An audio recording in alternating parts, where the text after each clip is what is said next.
Hello there, aspiring Tenno.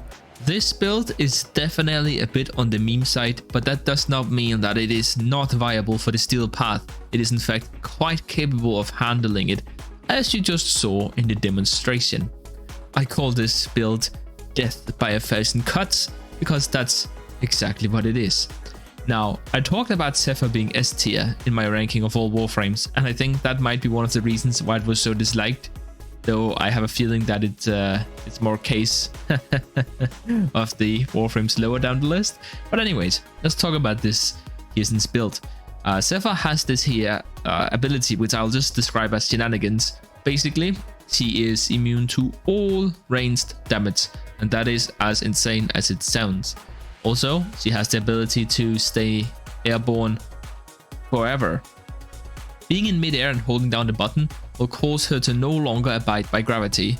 Again, this is on a frame which cannot take ranged damage. Alright? Then, of course, we have the tornadoes. And this is the ability which this build centers around. And basically, you can think of the tornadoes this way. Whenever you shoot the tornado, if an enemy is within range, then the tornado will fire a bullet at all enemies within range, dealing the critical, base damage, elemental, and status that your bullet would have dealt. So it basically turns any single target weapon into an AoE one. Let's go ahead and take a look at the build itself. Okay, we are in the simulacrum to show off this build. And I'm gonna try something a little bit different today and show off the gameplay while talking about the build. I thought you guys might enjoy that. So, Zephyr first, right? I would say this is the main part of the build, but not really. So, anyways, here we go.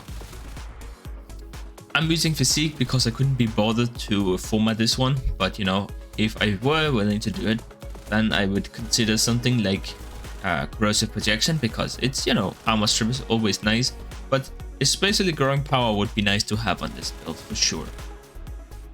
Also, I didn't mean to do that.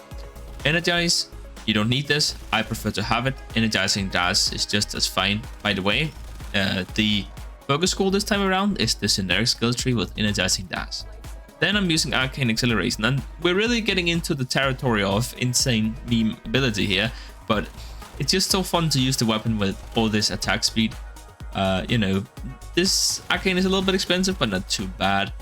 We have basically a 30% chance every time we hit something, because we always crit with this build, to have 90% more fire rate. So we just always have 90% fire rate, okay?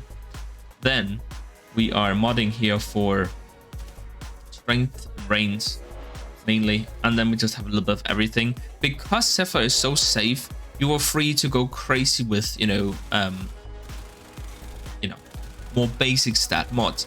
Now, probably what you want to do if you're gonna go for like a long survival, this is mainly for the show off, I would do this.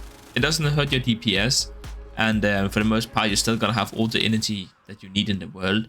This can save you against an Acolyte if things gets really hairy.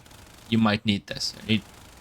So that's basically it for the build with Zephyr. Very basic, just a bunch of corrupted mods basically. We're using the Augur Messenger. That's not for the shields. We're just doing it for extra stats. Now, this is where things get interesting, I think. So, here we have our Soma Prime. It's a pretty standard build. We are modding for Viral because this is both our primer and our damage dealer in this case. If we wanted to use a primer as well, we could use that to apply Viral and then Corrosive afterwards. Corrosive is a better damage type, but Viral is a better... Well, Viral is a better status type, and Corrosive is a better damage type. There are many videos of why that is. Now, the bread and butter of this build is this one here, the Hatha Satya. Basically, every time you hit something, you get more critical chance. Now, just shooting an enemy normally, by the time your clip runs out, you will be up to, you know, orange crit, maybe a couple of reds. However, it's for every time you hit an enemy. So if we can find a way to hit multiple enemies with each bullet, and as I just explained in the introduction, this is exactly what our tornadoes does. It counts as multiple hits. So if each bullet hits 30 enemies, within 20 to 25 shots, you will have red crits. Then we use Hunter Munition for that sweet, sweet bleed. And finally, we just have a bunch of, innate critical chance. And then, again, we're using Bane of Grenier. This should be primed, but I don't have the primed version right now. The Arcane is merciless. This one probably is necessary. I had room for it, so I added it, but you don't have to. This here is my Acolyte Killer. Nothing special, just a heavy attack on good old Glaive.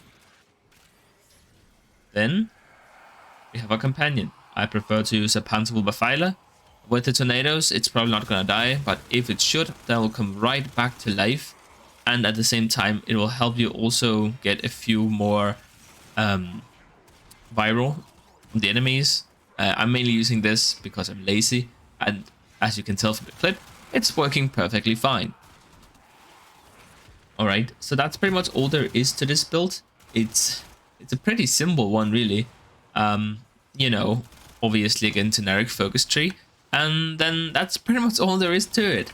Get out there and have some fun with it. And I'll see you in the next one.